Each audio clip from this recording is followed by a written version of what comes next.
the board of directors? Is the board of directors the boss? Are they an asset? Are they a liability? I think a lot of times, entrepreneurs really wrestle with what is the relationship with the board of directors. Are they the money guys that you report numbers to? Are they part of the problem-solving team? Are they there to help you build the business? And I'd love to get your thoughts, on how you view the board. I kind of come from a unique place where I've been on both sides of the ledger, right? So I built a couple of companies as a founder and CEO, dealing with a board of directors, and now I've sat on boards over the last 25 years. And I think, Garrett, you touched on it. There are good boards and there are great boards. I'll go a little farther and I'll say there are great boards, there are good boards, and there are lousy boards.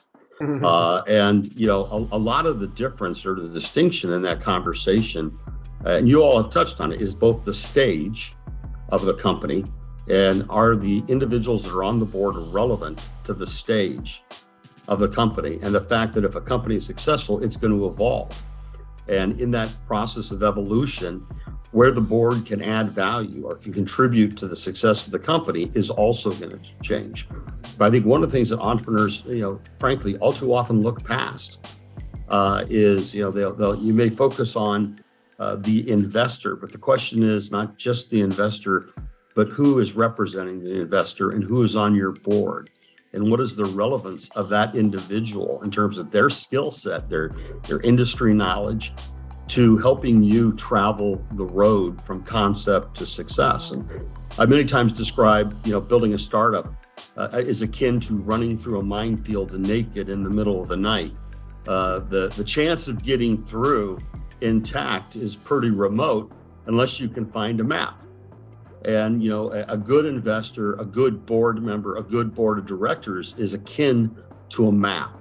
And the reason that map is important is it speaks to velocity, and velocity speaks to capital burn. So if you get down on your hands and knees and you're crawling through the minefield, you can only go so fast, and the money clock is ticking the whole time.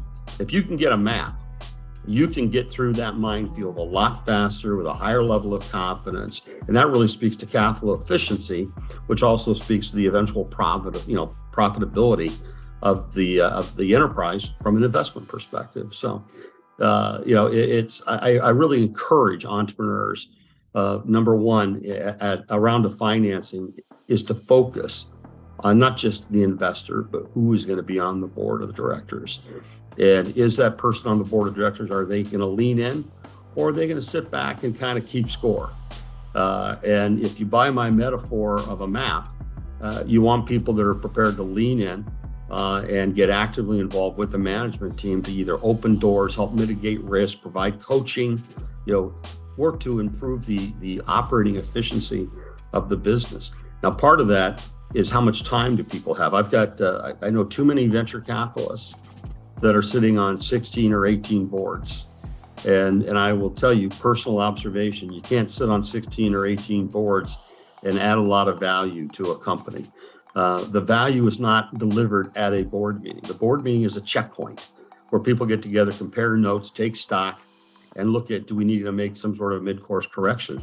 The real work is done in between board meetings. And so you want to make sure you have directors that have not only the inclination and the skill set, but have the time to engage with management in between board meetings to support the management team in terms of opening those doors again or mitigating risks. So it's it's one of those things that you think a board of directors comes with the investment, but in fact, the right board of directors can become essential to the direct trajectory of a company and reducing its risk. So, it's go a little further. Eric, talk a little bit about how you have used a board of directors in the past. Well, one of the things that I think you hit on that is really important is, it's not just that, kind of quarterly board meeting where all the action happens. Oftentimes, in the past, I've had scenarios where we want to do a deeper dive, and that actually is the time to get into the weeds and use a board member who's got a specialty or an expertise or a perspective that is highly relevant to follow up with after the fact, around key problems that we're trying to solve for the business and that come up during a board meeting, maybe are manifest in some of the KPIs or some of what we're seeing. In my experience, it's oftentimes been around competitive positioning, especially with like companies in a software space where there's just, like the board member actually has, again, really useful perspective to take offline and meet with in between, kind of the formal meetings. And that's the way I've leveraged in my own personal experience in the past. Mm-hmm. And I'm going to date myself. We talk about quarterly board meetings. Early in my career, our board meetings were monthly. So every 4 weeks, management would be meeting with the board of directors. And that was a model where, the investors, the board was much more actively involved in the business, and particularly early stage companies, where sometimes you may have a first time entrepreneurial team that really can leverage and benefit from the experience of those that have traveled the road before. I think today, as more money has come into venture capital, as venture portfolios have gotten larger, as people have been tasked with sitting on more boards, it's a lot harder to do monthly board meetings.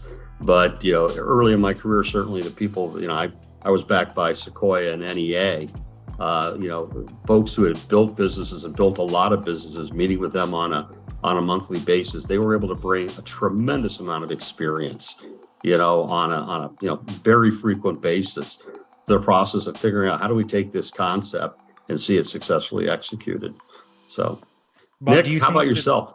I'm sorry, go ahead, Eric. Do you think that pendulum is going to be swinging back, given the pullback in venture, given where we're at here in, kind of Q4 23? Look, Eric, I'd like to say yes, but I'm not hopeful with respect to that. I think, part of it is the shift in the venture industry. Early venture industry, the large preponderance of venture capitalists were ex-operators. And so they're able to bring a tremendous amount of firsthand knowledge and experience to the table. As venture scaled, to where it is today, you've got north of $500 billion sitting on the sideline waiting to be deployed, massive numbers. The level of operating experience in terms of a C-level position in the venture community is much, much lower than it once was. Certainly you have bright people in the venture industry, a lot with engineering degrees. They've got some engineering experience, usually in and around product management. They've gone to the right business schools, but quite frankly, having taught at Berkeley and Stanford, the stuff that really goes into building a business doesn't get taught at business school. As I tell people all the time, unless you've laid awake at 2 a.m. going, how in the hell am I going to make payroll next month? You don't know. We don't teach that at Berkeley. It doesn't get taught at Stanford. You have to live that. And so I think the venture community is a little bit diminished, unfortunately, by the fact that we don't have as much C-level operating experience, people that have traveled the road of building a startup as we once did. And, I think that's why, frankly, many times you'll see people bringing advisors in, trying to close the skill and experience gap that has developed as a result of fewer venture capitalists actually having C-level operating backgrounds. So, Nick, talk a little bit about your experience. Yeah, for sure. So I got one. So we brought on JMI, and part of that strategy and what we were looking to do was to go out and potentially make some acquisitions and build some products internally, and had the fortune of working very closely with the board and leading part of the strategy and corporate development on that. And it was just a great experience because, to your point, they're coming in with a wealth of knowledge, having done the process, hadn't acquired companies before. It was a new motion for us. We hadn't integrated them. And they were a fantastic thought partner and making recommendations. I mean, they truly rolled up their sleeves and became part of the team as we put together our target list and doing due diligence and competitive analysis, and were true part of the process. And was really invaluable. They helped introduce us to our VP of Corporate Development that I worked closely with throughout the whole process, and brought him in from one of their other portfolio companies that had done well and seen the movie before and been there and done that, to your point. And we were able to complete an 8-figure deal over in Denmark last year. A tuck-in acquisition was really good. We spent a lot of time in Denmark. It's a great learning experience, but I just couldn't. It was about as good of an experience as you could have. I know you talked about good, great, and not so great boards. I definitely would say in the great experience, and it was awesome. I just leaned on them and leveraged them as much as we could. Well, I tend to think of things in terms of unfair competitive advantage. And the question is, where does that unfair competitive advantage come from? It can come from the technology. It can come from the culture that you build inside an organization, which I happen to think is a big one. But, the right members on the board also turn into that unfair competitive advantage, because who wants a fair fight, right? If I can find an unfair competitive advantage that tilts the scale in my favor, improves my probability of success in the marketplace, I'm going to pursue that opportunity every single time that I possibly can. Garrett, talk a little about your experience.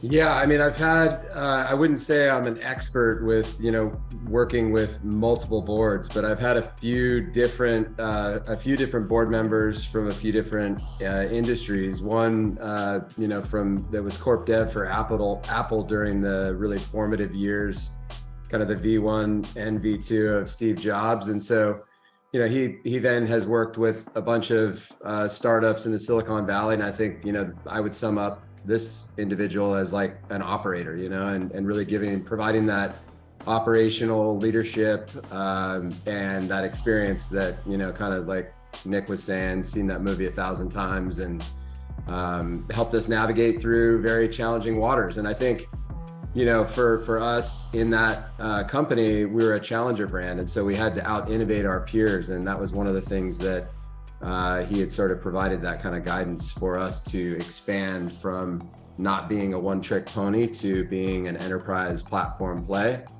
I had another that was in the apparel business, and you talk about relevance, and I was not in the apparel business at that time. And so while that on its face was irrelevant, he was very active in the startup, investment community, and would make intros to CMOs and CEOs of, burgeoning startups that, we were having top to top conversations, which oftentimes shortened sales cycles for commercial deals or enabled us to set up strategic partnerships. I've worked with other board members that have had 4 9-figure exits that were endemic into the product and the industry that I was working in. And so, having that kind of connective tissue into, the whole of the ad tech ecosystem was incredibly valuable. I had board members that worked for the world's largest semiconductor company that invested off their balance sheet.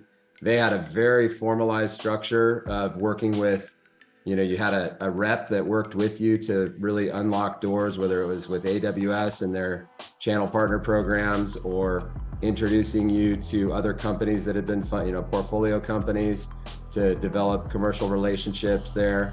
So I've had several board members that were endemic and relevant, as you say, Bob.